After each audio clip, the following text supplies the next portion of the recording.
Dunking on, or rather debunking, CBC's fake news about the wood pellet industry here in Canada. I'm Sheila Gunn-Reid, and you're watching The Gun Show. This free episode of The Gun Show is brought to you by freedom in 2022 is your right to disagree with me anytime on anything, in your heart, online, or in the public square. Freedom in 2022 is also your right to live your life however you see fit without hurting me or, for that matter, being bothered by me. But freedom in 2022 is in very real danger under constant attack by Justin Trudeau through his censorship bills, his attacks on gun rights, his attacks on farmers, and his attacks on peaceful protesters. These people have even tried to denormalize our flag. At Rebel News, we're not afraid to have dangerous discussions that Justin Trudeau, the media, and big tech censors say we're not allowed to have.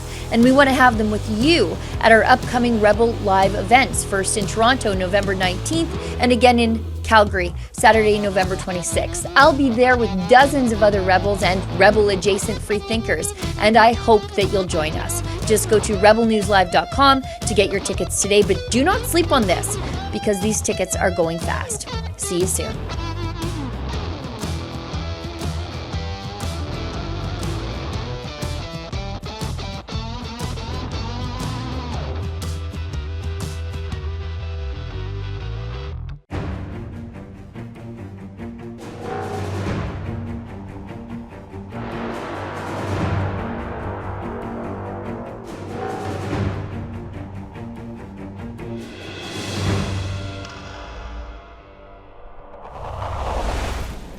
On this edition of The Fifth Estate, wood from BC is being burned for fuel in the United Kingdom. We're on the verge of losing these forests, literally on the verge of complete destruction. The landscape scarred with clear-cut after clear-cut. And in the middle of it, a UK company hungry for more. We've got a power station that's burning 25 million trees a year. But at what cost to BC's forests? The claims that these companies are making that they're green and sustainable, this really turns that into a massive lie. We're creating local jobs, directly and indirectly, and we're creating a product that goes to offset coal. We need to see it for what it is. It's a money-making machine for a few people. And who is really calling the shots in British Columbia? This government, this institution in British Columbia is entirely captured by industry.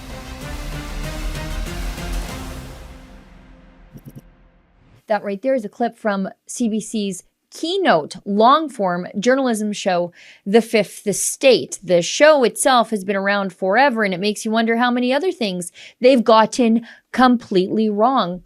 In that episode of The Fifth Estate, they were talking about Drax wood pellets.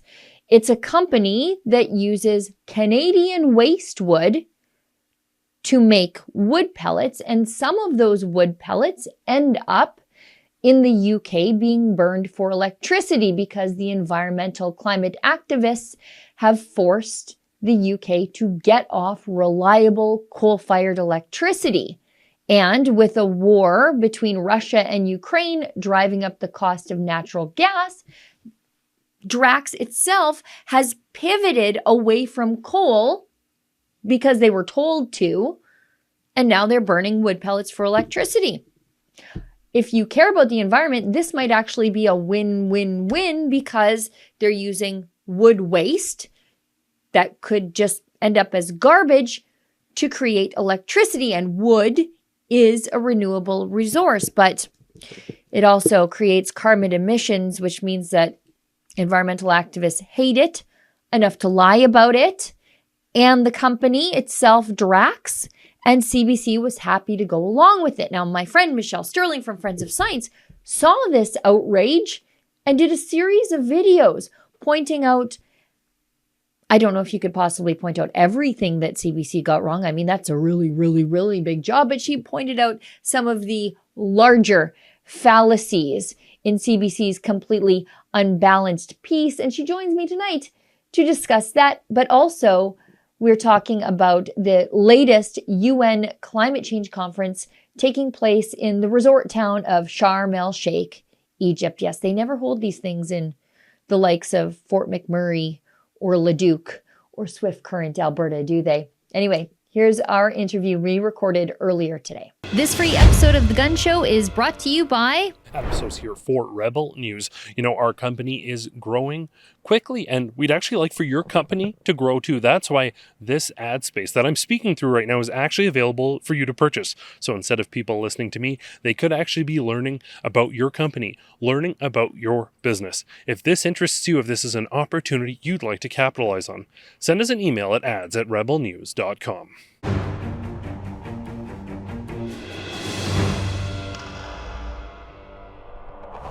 So joining me now is my friend Michelle Sterling from Friends of Science to break down exactly what she saw, I think immediately, wrong with CBC's Drax wood pellet story. Michelle, thanks for doing this bit of journalism that the CBC state broadcaster just refused to do.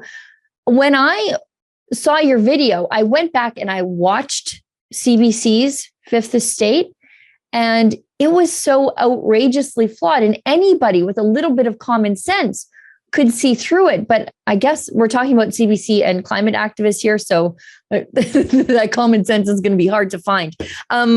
Tell me, give us a breakdown of what you saw wrong with that story. Well, first of all, it appears to be kind of an offshoot of a tar sands type of campaign where they're intending to do reputational damage specifically to a company called Drax. And full disclosure, we have no relationship with Drax. We have no money from Drax. I'm speaking as an individual who's been watching CBC for a long time, and they're bad productions. They destroyed the reputation of the Alberta oil sands with the tipping point. So here they are destroying the reputation of Drax. So Drax is a British company that used to have a big coal-fired power plant there. And with all the renewables push, they said, okay, you don't want us to do coal anymore. We'll switch to biomass, which is considered green by all of the authorities, the powers that be, because trees grow back. And so biomass in this context is wood pellets. So wood pellets are made from the remainder pieces and old dead wood of forests. And so it's actually the perfect green thing because they're actually, recycling, reusing the very last scrimpy little bits of wood and packing them into tiny little pellets. And they do that so that they don't spontaneously combust, but they also get a better burn. And then they're using that. So what happened in the CBC documentary is they start off in England. They showed the Drax plant like it's a big, nasty thing. Look at this. It's spouting steam. That's what's coming out the top, kids. And they have an activist flying down a train and jumping on top and making their case. And then they have all kinds of activists from BC saying, oh, we know for sure that Drax is, look, we saw logs there. They're actually using real logs. Well, people don't understand that British Columbia and Alberta have about 18 million square kilometers of dead pine from the pine beetle. So this is just a wildfire, a catastrophic wildfire waiting to happen. Now you have this company, Drax, and a few other companies who came forward and said, you know what, we can use that stuff. So they have independent companies that go and cut the wood. And it's true, they're not only cutting the dead wood, but they are cutting a suitable forest. And the suitable pieces of wood, the suitable logs, are scaled, they're weighed, they're sized, and they're sent to the appropriate sawmill because you can make a lot of money from selling lumber. Right. So if you have a big log, then you cut that into planks. But there's actually a really great visual that's in one of the two pieces that we did that shows how within the log, they can cut the big planks in the middle. Then they can cut a slimmer 1x6, say, on a side, and then you can cut some small trim pieces. And then there's just the bark on the outside and some little tiny pieces left that gets all ground up and turned into wood pellets. So that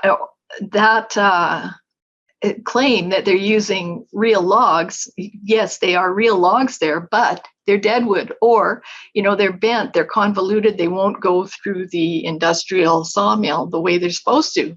So, they just really took everything completely out of context. They took all of the activists at their word.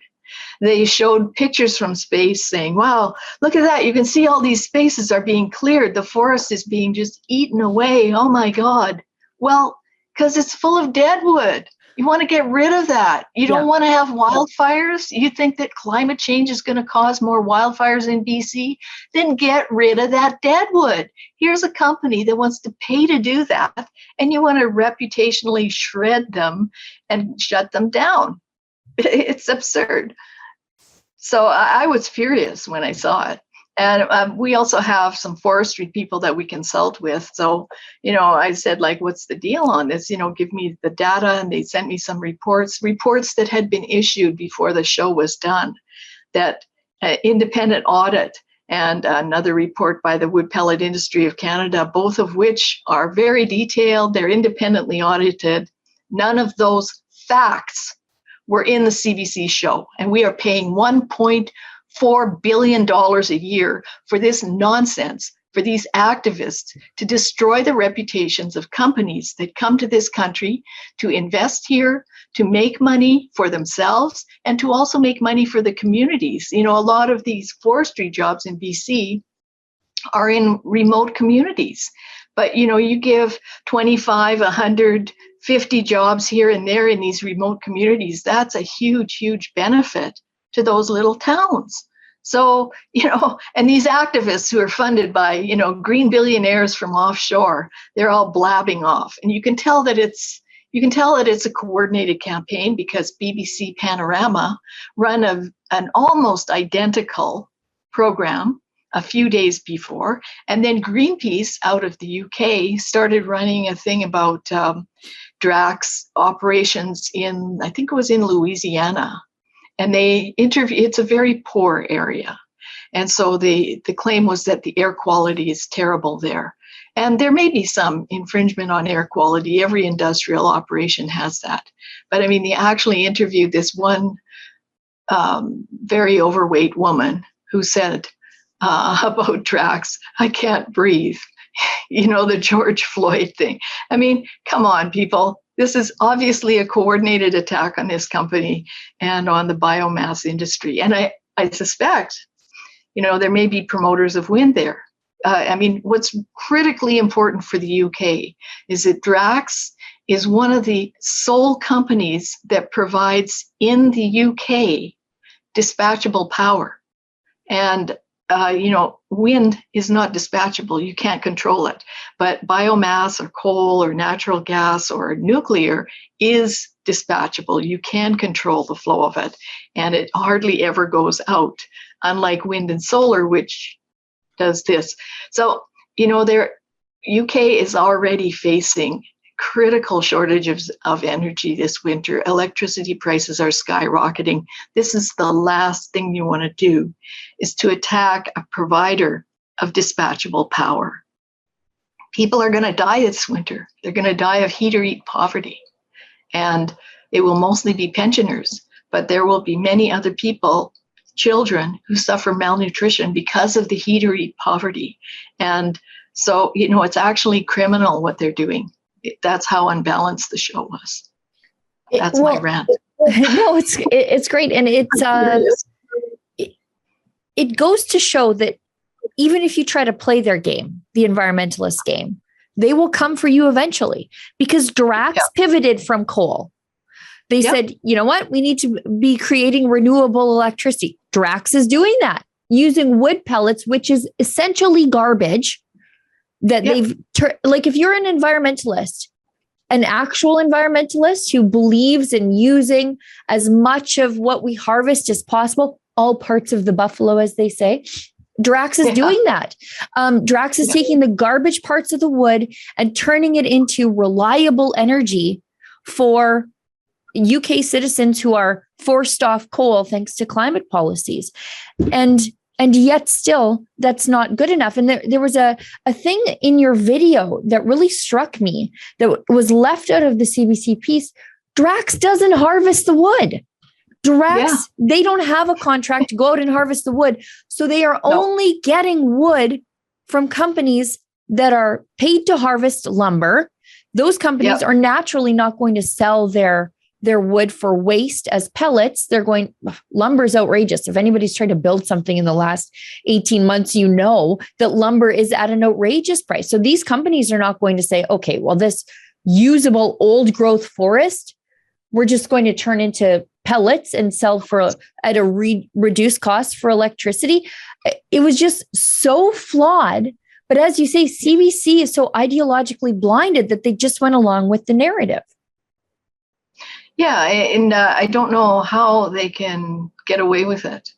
I don't know why the company itself hasn't said anything. I haven't seen anything. Maybe they will. But, to me, like we just wrote a letter to the Competition Bureau about eco-justice and their complaint to the Competition Bureau, excuse me, about RBC, Royal Bank of Canada, supposedly greenwashing. And in that complaint, we noted to the Competition Bureau and the Charities Directorate that Todd Paglia of the Forest Ethics, now Stand Earth, at one point had said something to the effect that, if these companies want to do things, don't want to do things the easy way, then we'll make it hard for them and we can do a lot of reputational damage. So I would say that applies in this instance. I don't know what they're trying to get out of Drax or what, they're typically trying to get some compliance issue like forest certification program or carbon credits, or there's always something in the background that the public is not aware of. But, these groups have shredded the reputation of so many companies in Canada and the US on environmental grounds. I mean, they're just basically reputationally kneecapping companies. But that means people lose jobs, companies lose money, they lose share value. You can see that immediately after this came out, Drax share value dropped like a stone. Maybe it's because actually in Europe, there are many people in the UK who are saying, let's open up the coal again because we're all going to freeze to death.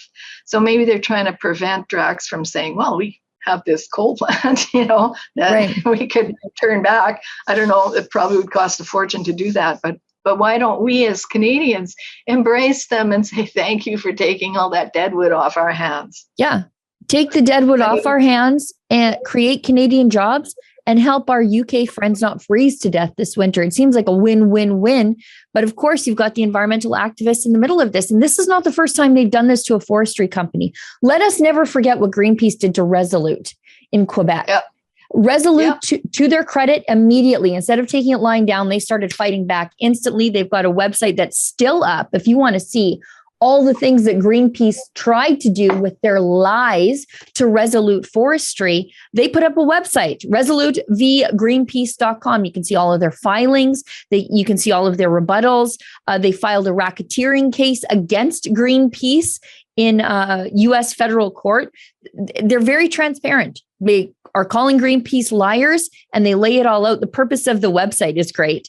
We established this website to catalog information and progress reports on the case, and also, when necessary, to set the record straight as the facts warrant. Standing up for our integrity is a moral obligation. We intend to see it fully through. And I think in 2020, although it was a small monetary award, a great moral victory for truth when Resolute was awarded a $1 million judgment against Greenpeace. Again, not even close to the reputational damage that Greenpeace did to them, but it's a moral victory. It shows that, they were lying. They did damage this company, and Resolute is not guilty of those things that Greenpeace said they were, including, they said they abandoned First Nations communities that they said they would work with. And Resolute works directly with First Nations communities to provide jobs to them in their own communities, which I think is a great benefit to Indigenous communities. They get to stay, their young people get to stay and have jobs in the place where they grew up, which is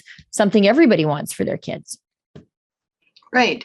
And I think also in the US case, but I'm not 100% sure, but at one point, Greenpeace said, well, these are just opinions. Nobody believes us because they know we're just saying things off the top of our head. Why would anyone believe that? They know that we're like spreading propaganda. It's just like, holy Dinah, unbelievable. Yeah, there was one like Resolute.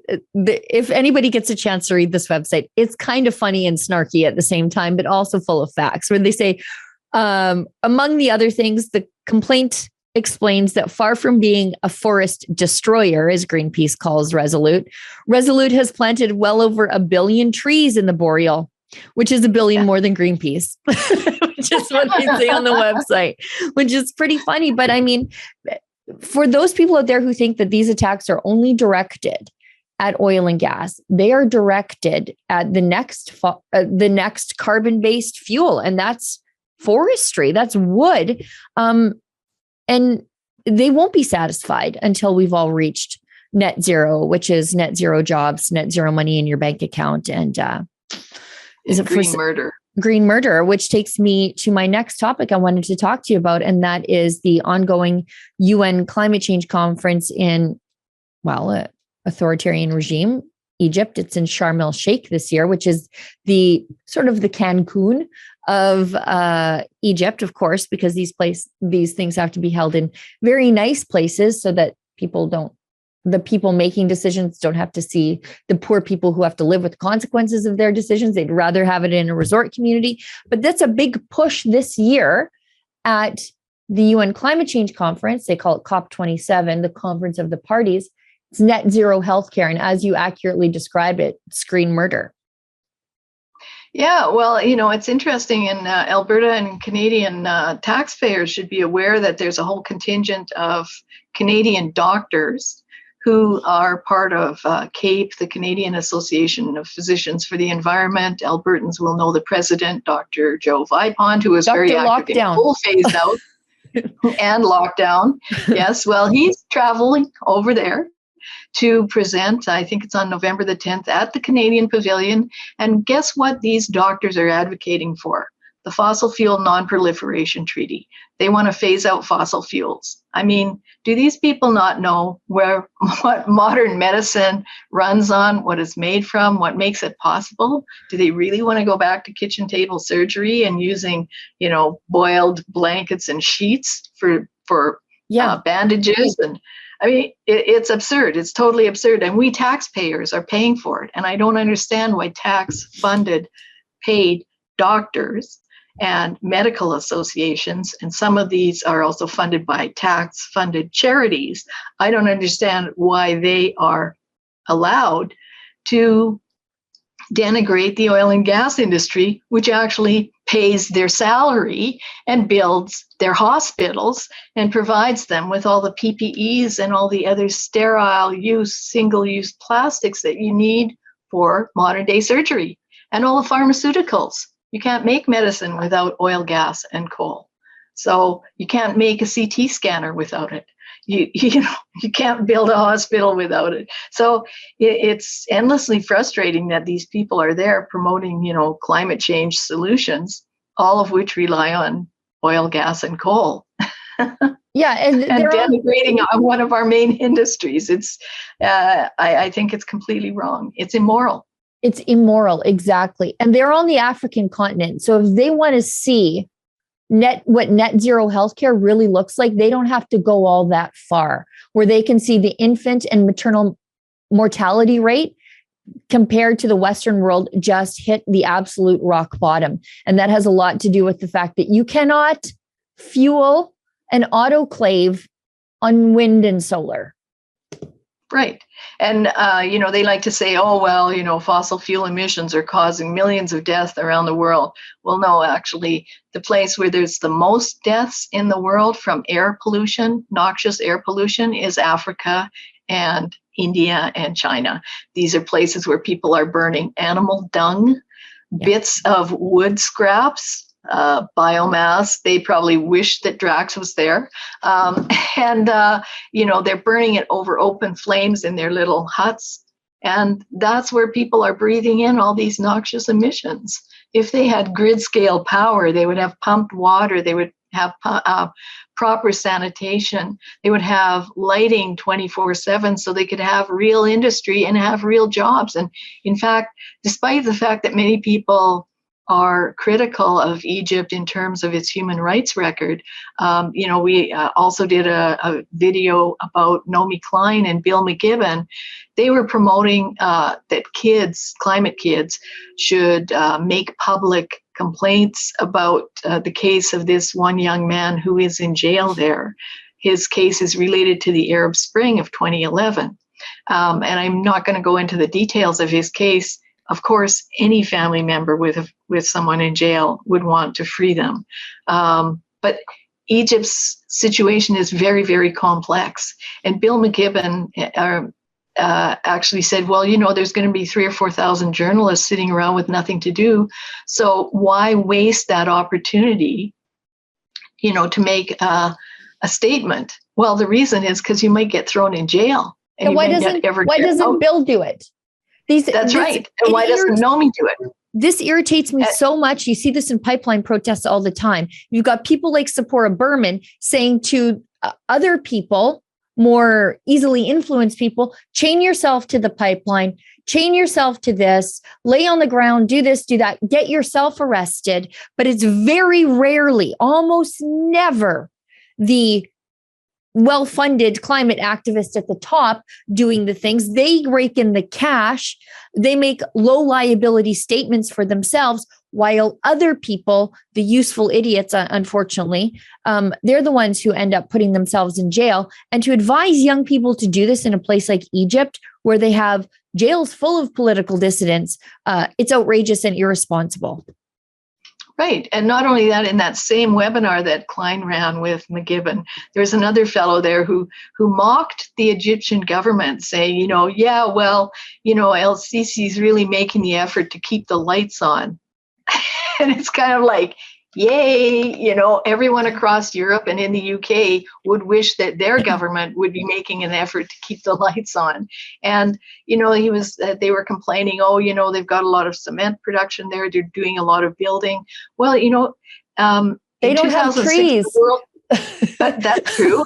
And also in 2006, the World Bank issued a report stating that by 2020, there would be 100 million young Arabs coming to age without jobs. So, this is a government that's saying, maybe we can't get you all into high tech, but here's a job. You can build this building. Like, you don't need a lot of high tech skills for many building jobs, but you do get work and employment. You can feed yourself. So we did a fairly comprehensive review of that. And, Egypt is a really critical partner to the world right now. People have to realize that they're a big supplier of natural gas to the region, to Europe, and to Asia. And there's a shortage of natural gas because of the conflict between Russia and Ukraine. So they're a critical supplier of that. They are a critical supervisor and manager, operator of the Suez Canal, which allows shipping from Asia to Europe and North America without having to go around the south of Africa, the Cape down there in South Africa, which is another, 1,000 miles or something. It's a lot. It extends the trip a lot. But they're also, a very unique country in that almost all of their plus 100 million population live along the Nile Delta. So that compromises kind of how they can manage the country and what they can do there. And so I think we have to understand that they're facing different challenges than North Americans. Like, imagine if the US, with its 300 million people, had everyone living only along the Mississippi Delta. That's kind of a comparable quandary, if you like. So as much as everybody would like the world to be, democratic, we've seen in Canada that when people complain too much, the Emergencies Act is invoked and innocent people are thrown into jail on very nominal charges. So I'm not sure that we in North America, and particularly in Canada now, are in a position to make, bombastic statements about how other states run their human rights and justice systems. You are right. Also, I noticed from our friends at Climate Depot who are there, I see Mark Morano and Craig Rucker.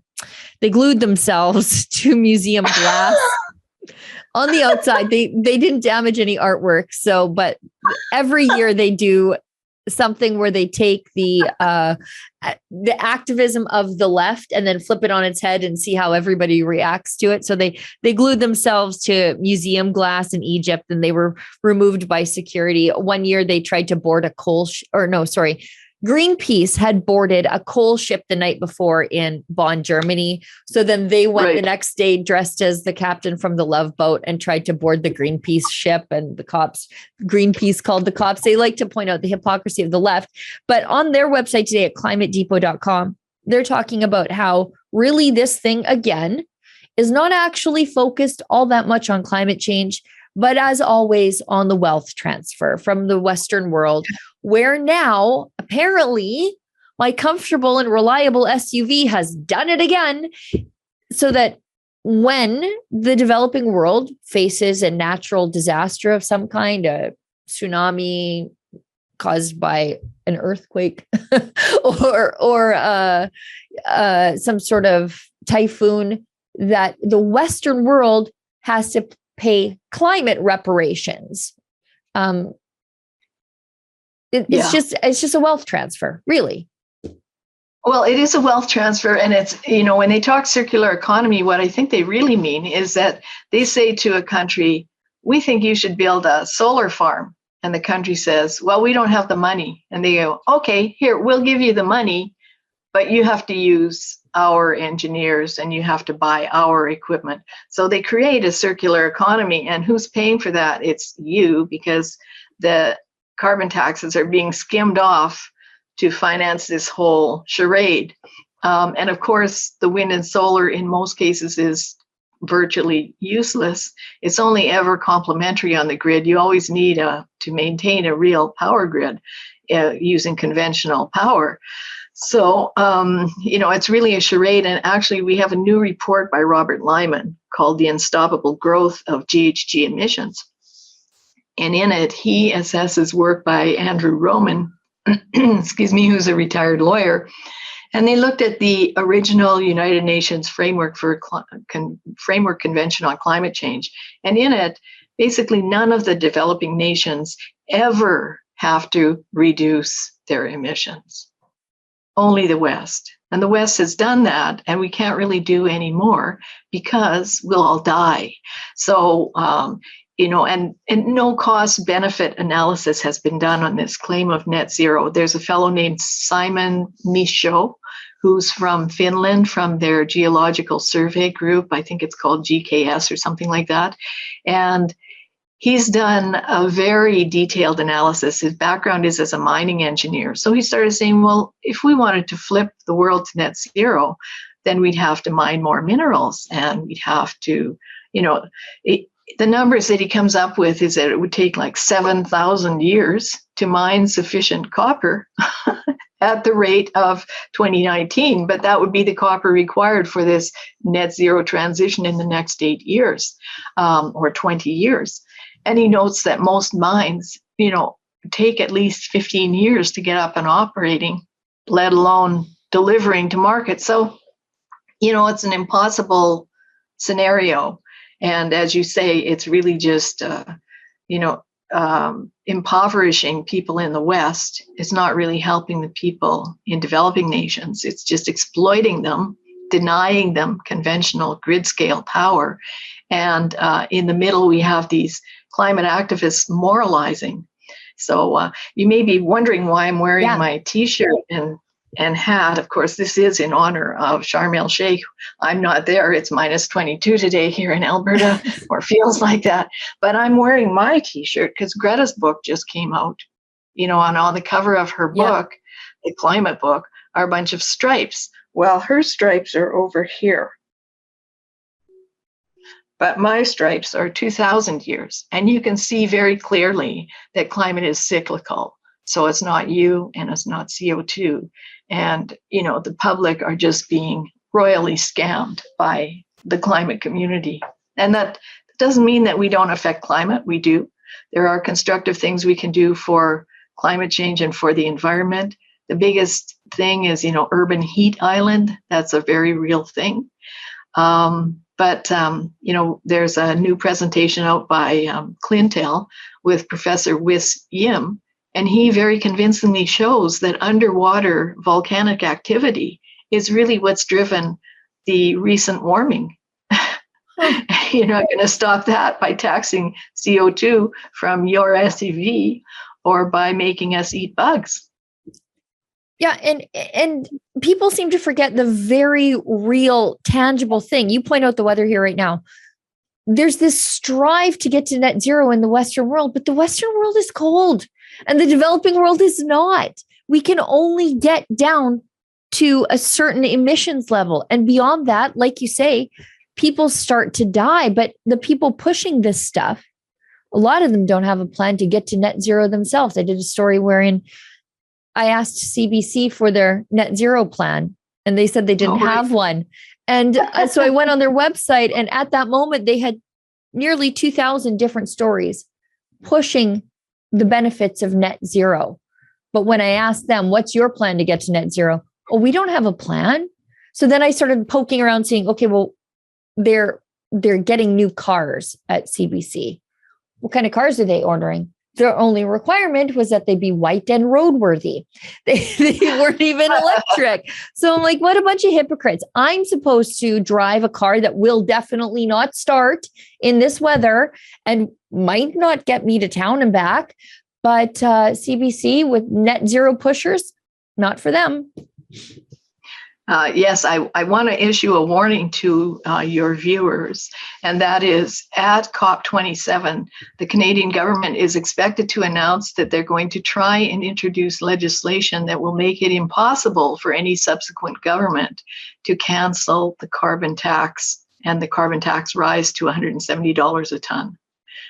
So Max Fawcett did a story on this, and it was part of the recent Net Zero 2030 in Focus presentation, and we did a short video explainer showing why this was a very dumb idea, and we included some of Robert Lyman's comments. Of course, he was a federal public servant for 27 years, a diplomat for 10 years, and he was outraged by the hubris that these people think they can, put a law in cement in a Canadian constitutional monarchy, democratic context that no other government could ever change.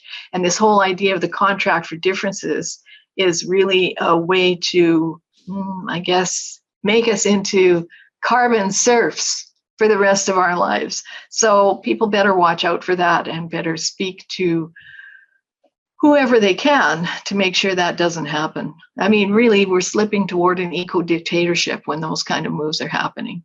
Yeah, we're worried about Egypt being undemocratic, but that sure seems like it's disenfranchising every single voter going forward here in Canada if you cannot vote down the previous government's bad policy. Yeah, that's exactly it. And it's absurd, and they're cheerleading it. CBC was cheerleading it earlier in the year, and now National Observer is cheerleading it. The corporate knights, of course, are cheerleading it. And, people have to start to see this whole network of green ENGOs and groups like the corporate knights, and even their tie-in to, say, the Globe and Mail, it's really a climate activist newspaper. People have to see these things for what they are. They're just consensus-making groups, and they really have no interest for you at heart. They are self-interested. It's how they get funding. It's how they raise donations, and it's how they're going to destroy the life that we enjoy today if we let them. Now, Michelle, you are up against the corporate knights, the federal government, who often funds a lot of these ENGOs, the foreign money flowing into the NGOs. And you guys are just a little, I don't want to say mom and pop shop, because you have experts on staff and experts that you rely on, but you don't have big federal funding. I don't think you'd take it anyway. So tell us, how do people support you in your pursuit of providing a counterbalance to the constant fear mongering? Well, if you'd like to become a member, you can do that on our website. It's $40 for 1 year or $80 for 3 years. And that would get you our Cly-Sci and extracts, which are kind of roundups of recent climate science or climate politics and policies from around the world, news that you probably won't see in the mainstream. You can also just give us a donation if you like. We've been asking people to just give us a $20 donation because it's our 20th year of operation. And we know people are tight for money right now, and you can share our material. So that would be great. You know, we really need people taking our stuff to others because, you know, we're not in Ottawa. We're not registered lobbyists. We don't lobby the government. There are hundreds of ENGO lobbyists in Canada. You just have to go on the Canadian Lobbyist Registry site and you can see that every single one of these big ENGOs has 5 to 12 lobbyists, and they're in and out of every single department, you know, every week.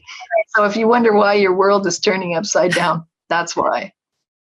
Yeah, and I really appreciate your YouTube channel. You take these big, I think purposefully complicated arguments from the environmentalist left, and you just cut through the baloney, cut the jargon out, and make it very easy for normals like me to understand what these crazy policies are going to do to you, your family, your bank account, and your lifestyle. So friends, do not neglect the Friends of Science YouTube page. It's just an absolute gold mine of arguments you can carry with you into the rest of the world. Thank you. Well, Michelle, I want to thank you so much for coming on the show. You're always so generous with your time. And you have a heart for the people affected by these policies. It's not just financial for you. You really see these as something that will endanger life as we know it. So I think that's what makes you unique in the landscape. Thank you. I just want to mention one more thing. Sure. Freedom Talk is coming up in Red Deer on the 11th and 12th of this week, and there will be a memorial service at Freedom Talk on the 11th in honor of Remembrance Day. But, you know, if people want to join in, it's you can go online, freedomtalk.ca. I understand that the Premier was going to speak, but there's a conflict of interest, or a conflict of timing, you know, of meetings. Yep. So I don't think that she will be able to appear, but there are many other great speakers, and of course I'm one of them. But I'll be talking about stop making our kids feel guilty. You know, it's all about family. So you can sign up to go online, or you can go in person. Yeah, it's great. Freedom Talk is called Family and Freedom, Our Choice, Our Future. And Danny Hozak always puts on a great event, lots of different speakers, and there's always something there for everybody. And I'm happy to hear that you're speaking again. I always look forward to your speeches. Thank you. Thanks, Michelle. Okay. We'll have you on again very, very soon. Okay. Thanks, Sheila. This free episode of The Gun Show is brought to you by my mug.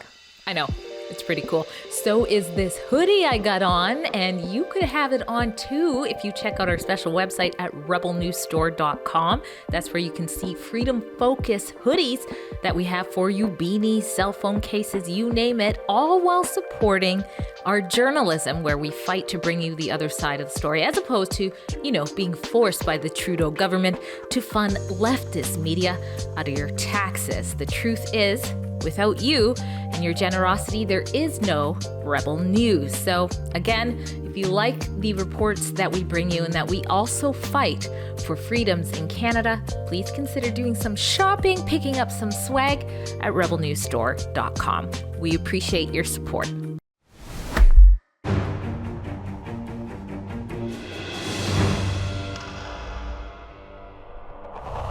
Well, friends, we've come to the portion of the show where I invite your viewer feedback. I actually care about what you think about what we're doing here at Rebel News, but also what you think about the people that we're talking to as guests. It's the reason I give out my email address at this portion of the show. It's sheila@rebelnews.com. Put Gun Show letters in the subject line if you want me to see it. That's GUNN. Don't put Gun Show in the subject line. I'll never find it because, as you know, based on my personal interest, there are a lot of emails probably getting dumped into my inbox relating to gun shows in general and guns in general. Anyway, I would also encourage you to leave comments on some of the other platforms where you might be watching us. For example, if you're still watching us on the censorship platform of YouTube, leave a comment there. And maybe you're watching us on the free speech platform of Rumble. Do leave a comment there. I do go looking at those places to find my comments and even show ideas. Do put them in there. I like to hear what you guys are thinking. Now, today's comments are actually from the censorship platform of YouTube, because while I intensely dislike YouTube and the big tech oligarchy of which they're a part, I like the people who watch us over there, by and large. Some of you are hate watching me, but that's fine too. A click is a click. Now, the comments that I'm taking today are on my interview with Tom Harris from the International Climate Science Coalition Canada. He had been organizing Ottawa residents to turn up at the mayoral forums to put questions to the candidates about the tangibles of climate change policy, about what climate change policies mean for human rights in the developing world when you have young children mining for cobalt in the Congo, or, just how much is all of this garbage going to cost us for absolutely no impact on the global temperatures. Now, in Ottawa, and I think Tom played a real part in this, they actually voted for a centrist. And I would say he's a progressive centrist. He's definitely not a conservative, but he's not a wild-eyed radical like his competition, Catherine McKinney, who has been featured prominently at the Trucker Commission as one of the bizarrest anti-convoy local politicians that I think anybody could find on the ground in Ottawa. If you want to see our coverage, by the way, it's truckercommission.ca. Anyway, Mark Sutcliffe, who, as I say, is a progressive centrist, he won the mayorship in Ottawa. And frankly, I think that's really as good as it gets in Ottawa. I don't think you're ever going to see a conservative elected there. I think you just want someone who's not going to be pushed in a more radical direction by local activists. So let's go over to YouTube. Let's take a look at some of the comments, because as I said, I like the people who watch on YouTube. But YouTube, I don't like you very much, or frankly, at all. Anyway, Obnoxious Oyster writes, 3 comments to make. Maybe ICSC's Tom Harris, that's International Climate Science Coalition's Tom Harris, helped play a part in this win for common sense, as he appeared about 3 weeks ago on Fox News. Yes, he did. He did indeed. But you know what, Fox News? Back off. We saw Tom first and we liked him first. Although I'm happy to see Tom get featured prominently on Fox News for some of his great work. Number 2, when is Calgary City Council's next climate conference? Calgary City Council is more progressive than Ottawa's right now. Mayor Jyoti Gondik is a wild-eyed radical akin to Catherine McKinney, the city councillor in Ottawa who lost the mayor race. And their climate change plan is more expensive than Ottawa's. We fancy ourselves to be very conservative here in Alberta, and by and large we are, but we are not watching municipal politics closely enough. And that's, why I think Tom was so successful, is when people started watching. They started realizing how gross it was and just how much it matters. And number 3, the point. I have to thank Sheila for actually reading many of the comments on her posts. Well done. Thank you, Sheila. You know what I do? I try to read some of them. Some are just trolling comments, and literally who cares? But every trolling comment you make also puts more eyeballs on my work. So I guess, you know what? Thanks again, trolls. Thanks again. Second comment is from Flying Beaver. Not sure if that's a real name either. Flying Beaver writes, great job, Tom. I'm an Ottawa citizen. I definitely saw Mark Sutcliffe, the actual mayor, as the only choice for mayor. He was speaking some rhetoric early on in his campaign of overhauling all city vehicles to electric over an aggressive timetable. Not a great idea. I hope he's reconsidering this waste of taxpayer funds to follow the climate change narrative. I would welcome connecting locally with you. well, if you go back and watch my interview with Tom, he actually gives out his contact information. So if you're interested in replicating what Tom and the gang did in Ottawa in your own community, you can do that. Tom will help walk you through it. And you know what, frankly, as I said to Tom, even if you are a true believer in climate change, just the cost-benefit analysis should turn you off the idea of these massive climate change policies. Well, everybody, that's the show for tonight. Thank you so much, as always, for tuning in. I'll see everybody back here in the same time, in the same place next week. And, of course, as always, don't let the government tell you that you've had too much to think.